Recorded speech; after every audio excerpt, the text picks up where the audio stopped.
आप सभी को राधे राधे। आइए जानते हैं कि भगवान जगन्नाथ जी को स्नान पूर्णिमा के बाद बुखार क्यों आता है।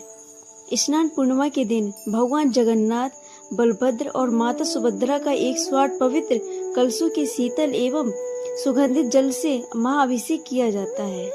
मान्यता है कि इतने लंबे समय तक शीतल जल से स्नान करने के बाद भगवान को ज्वर अर्थात बुखार हो जाता है।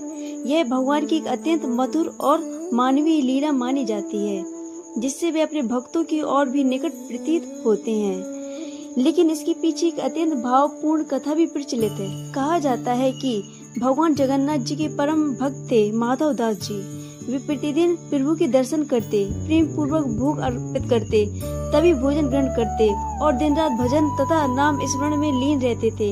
उनका जीवन पूरी तरह भगवान की भक्ति को समर्पित था। एक दिन माधव दास जी गंभीर रूप से बीमार पड़ गए। कई दिनों तक वे मंदिर नहीं आ सके। तब भगवान ने देखा कि उनका प्रिय भक्त कई दिनों से दर्शन के लिए नहीं आया है, तो भगवान का हृदय करुणा से भर उठा। अपने भक्त का प्रेम देखकर भगवान स्वयं सेवक का रूप धारण कर माधव दास जी के घर पहुंचे। उन्होंने अपने हाथों से उनकी सेवा की, उनकी देखभाल की, जल पिलाया और उनकी हर पीड़ा को अपने प्रेम से दूर किया। कहा जाता है कि भगवान ने अपने भक्त की सारी पीड़ा स्वयं अपने ऊपर ले ली। माधव दास जी स्वस्थ हो गए, लेकिन भगवान जगन्नाथ स्वयं ज्वर से पीड़ित हो गए। तभी से ये परंपरा मानी जाती है। भगवान लगभग 15 दिनों तक अस्वस्थ रहते हैं। भगवान के इस विश्राम काल को अनवसर या अनासार कहा जाता है। इस अवधि में भगवान जगन्नाथ, बलभद्र और माता सुभद्रा विश्राम करते हैं।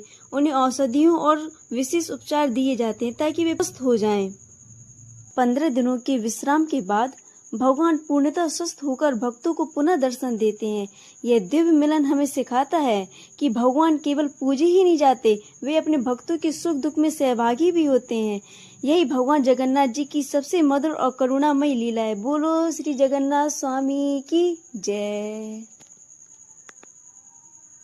अगर आप सबको वीडियो अच्छी लगी हो तो लाइक जरूर करें और कमेंट करना बिल्कुल ना भूलें और चैनल को भी सब्सक्राइब करें। राधे राधे।